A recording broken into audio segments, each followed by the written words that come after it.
So this is a part 16 of ISRO Technical Assistant mock test examination. Let us see the solutions. I hope that you have answered all the 10 questions within 15 minutes. The first question is, you can see the questions on board. The electron and hole concentration in an intrinsic semiconductor are Ni per centimeter cube at 300 Kelvin. Now, if the acceptor impurities are introduced with a concentration of Na per centimeter cube, where Na is much greater than Ni, and the electron concentration per centimeter cube will be dash. Okay, so this is a question connecting to the impurity concentration, intrinsic carrier concentration, likewise. So this will be connected to the mass action law, right? This is a very famous law and this is a very frequently asked type of question also. A lot of questions can come. Sometimes it will be numerical, but here if you see the options, they are not actually numerical. You only need to find the relationship, right? So majority carrier concentration into minority carrier concentration, or N concentration, number of electrons into number of holes, is equal to Ni square, right? So that is the relation. Here directly it is given Na and Nd. Okay, or you can write that is electron concentration is Nd. We are generally denoting using the letter donor concentration or Nd, then acceptor concentration or Na. In this question you have been given Na and Ni. You need to find the electron concentration. It will be Nd equal to Ni square by Na is the relation. Okay, so the correct answer is option D is the correct answer for the first question. The second question is a theory question. In a transconductance amplifier, it is desirable to have dash. This is a theory question, okay. A, large input resistance and large output resistance. B, large input resistance and small output resistance. C, small input resistance and large output resistance. D, a small input resistance and small output resistance. Correct answer, the transconductance amplifier is a series current sense feedback amplifier circuit. Due to the series connection, the input and the output output resistance for the transconductance amplifier both should be large. Okay, so the correct answer is option A for a transconductance amplifier. Large input resistance and large output resistance is desirable. Okay, so the correct answer is option A. Is a match the type of question or match the following type of question. There is group 1 and group 2. Group 1 consists of P Zener diode. You can see the question anyway. Q solar cell. R laser diode. S avalanche photodiode. And group 2 consists of only two options, forward and reverse bias. So you have to select which of these diodes or which of these devices has forward and which of these has reverse. Okay, so the correct answer is P, which is Zener diode. Zener is having what? It is reverse bias, very obvious option, right? P is 2. Then Q is solar cell, that is having, solar cell is having forward bias, so that is 1. Then R is laser, laser diode is having again forward bias, so it is again 1. Then S is avalanche photodiode, okay. Avalanche photodiode is having reverse bias, so that is option 2. So the correct answer is P2, Q1, R1, S2. The correct option is option B is the correct answer. So you have to always remember that Zener diode will be working in reverse bias, and also avalanche photodiode is working in reverse bias condition. Other diodes most probably or most commonly are seen to be working in forward bias condition. Anyway, the correct answer for third question is option B. Type of question connected to op-amp. Okay, I have actually seen this question in one of the question papers. Okay, so for an op-amp circuit shown in figure, B out is dash. So the op-amp consists of 1K and 1K again at the inverting and non-inverting terminals, and connecting together there is a 1 volt given. And in the non-inverting terminal there is again a 1K connected. So what will be your output you need to find? Okay, so if this is a op-amp circuitry, there is 1K here and it is connected to 1 volt. Again, there is again 1K and there is here a 1K is here, and 1 volt is actually applied, but there is a voltage division happening between this 1K and 1K. So here the voltage coming is 1 volt, here the voltage coming is actually by 2. Okay, since it is getting divided by or divided with these two resistors, it will be 0.5 volt only. Okay. Now you need to find, there is a feedback resistor of 2K and you need to find V out. So V out is equal to, so there is input at the inverting and the non-inverting terminal. So you have to consider both.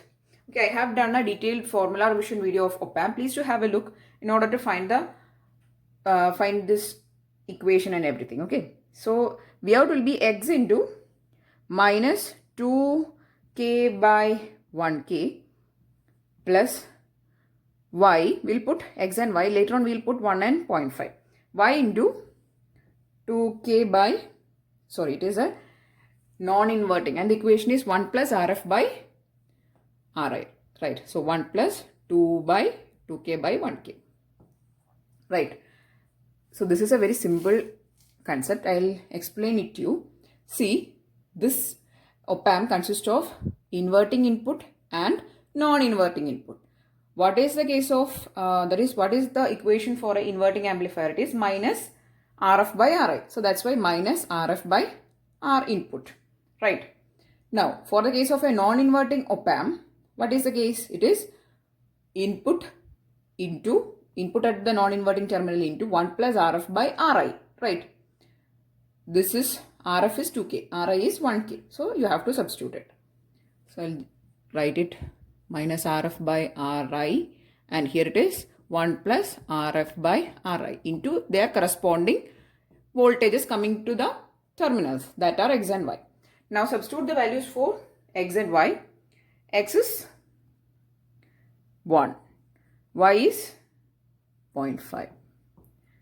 Okay, so I'm going to solve this. So while solving, you'll be getting the value as minus 0.5 volt. Okay, so the correct answer for this question is option C, minus 0.5 volt. Just substitute this X and Y as X is this volt. It is 1 volt coming to the inverting terminal. But for the non-inverting terminal, only 0.5 is coming due to this voltage division happening here. So it is 0.5 only. And if you substitute it, you'll be getting minus 0.5 volt. Correct answer is option C. Next question, or the fifth question, is again a match the following type of question. There are two groups, group 1 and group 2. Group 1 consists of P BJT, then Q MOS capacitor, then R laser, S JFET. So when you are attempting these type of questions for exam, I'm always telling, please skip these questions towards the end of examination. Okay, it will be time consuming. Now from the options, there are population inversion, pinch off voltage, 3 early effect, 4 flat band voltage. Right, for BJT, what option can become? It is early effect. Okay, 3 early effect, because early effect is happening for BJT also due to the reverse bias of the collector base junction. Next, for MOS capacitor, it's not CMOS, it is MOS capacitor. Okay, MOS capacitor, that is flat band voltage.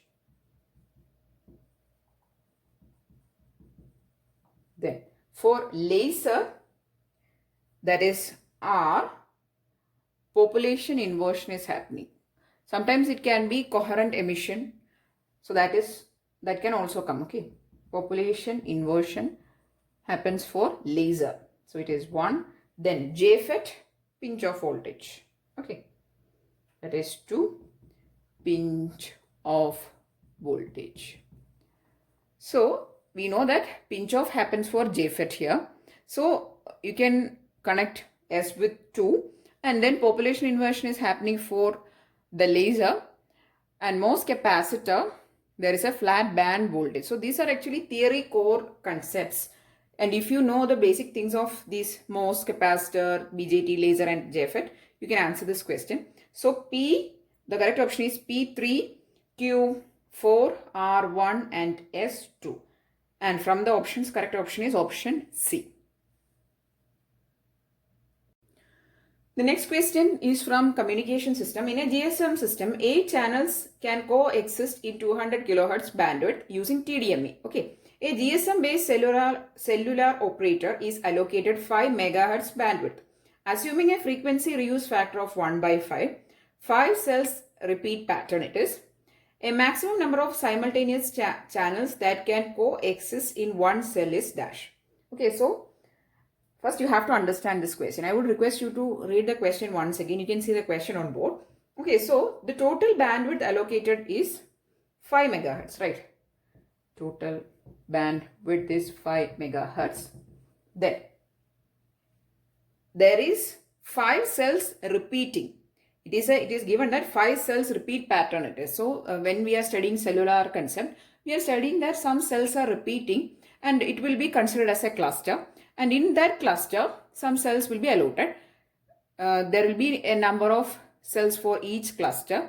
Here, a cluster consists of 5 cells. Likewise, another 5 cells for another cluster. And these cells in this cluster can be reused in another cluster. That is a concept of cellular, or that is cellular concept. Okay, here 5 cells repeats means the frequency reuse factor is 1 by 5. Okay, now the bandwidth allocated for one cell. So total bandwidth is this. Frequency reuse factor is 1 by 5. So the bandwidth for each cell is 5 into 1 by 5, that is 1 megahertz. Okay, so each cell in a cluster is, see, a cluster here consists of 5 cells. Similarly, another cluster consists of 5 cells, and the cells in one cluster can be reused in another cluster provided that sufficient distance is there between these two clusters. Okay, and since there are 5 cells in a cluster, frequency reuse factor is 1 by 5. 1 by number of cells. Okay, that is a concept. Now, if there is total 5 megahertz, then 5 megahertz is the bandwidth. Then bandwidth for each cell is 5 into 1 by 5. 5 into frequency reuse factor. Okay, so by that we will get the bandwidth for each cell is 1 megahertz. Now this number of, so next we need to find what is the number of simultaneous channels. So in each of these cells, see these are cells.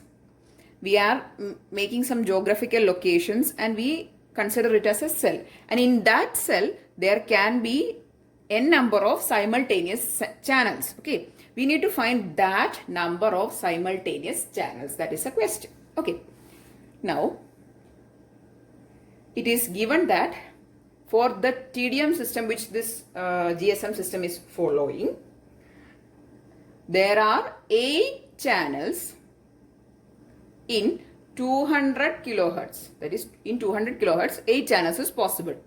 But the total bandwidth for a cell is 1 megahertz. So how many channels will be there in 1 megahertz? That we need to find. Okay, how can we find that? I'll write it. I'll write it here. Okay. So we are going to find the number of simultaneous channels. 8 cells in 200 kilohertz.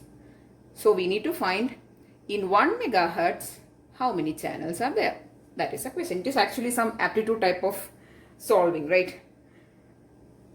So in 1 megahertz how many channels will be there we need to find. So for that we'll take 1 megahertz by 200 kilohertz into 8. Okay. I'll explain it once again. Total bandwidth is 5 megahertz. In that 5 megahertz, we are allocating various clusters with each cluster having 5 cells. In that 5 cells, for each cell, there is 1 megahertz we have found. Now, we don't need the bandwidth for cell or anything. We need how many channels per cell, right? So, and also it is given for 200 kilohertz, 8 channels.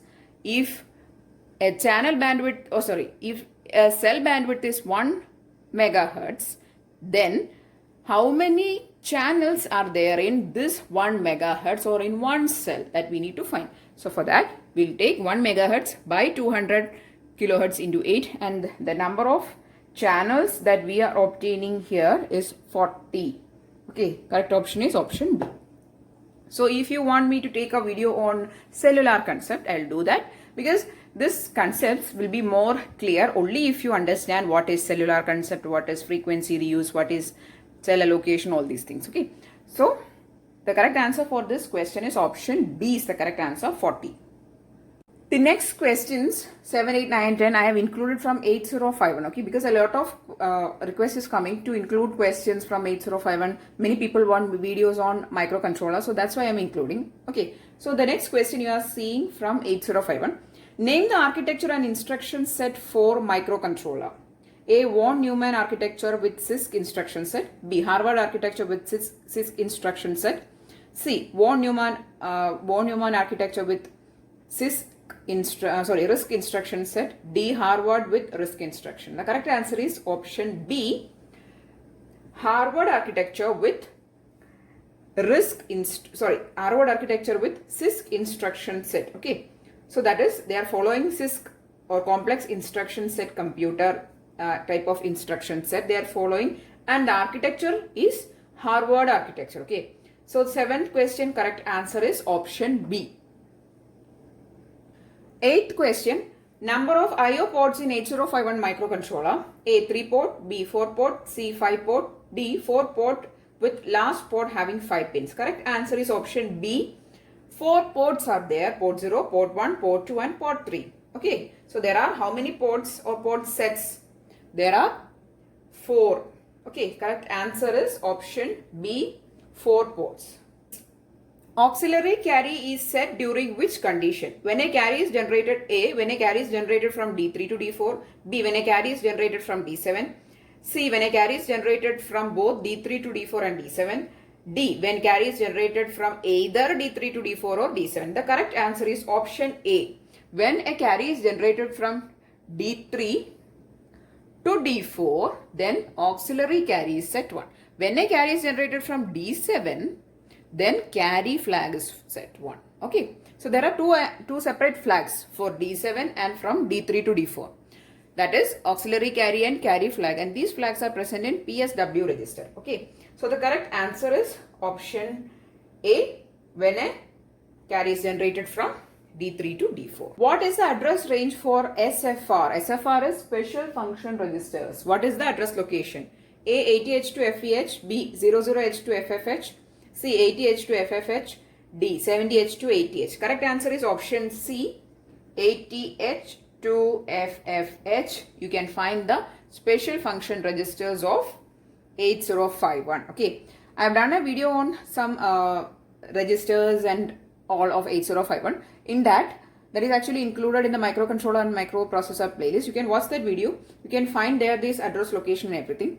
Okay, so correct answer here is option C, 80H to FFH. Okay, so these are the 10 questions which I have included in this video.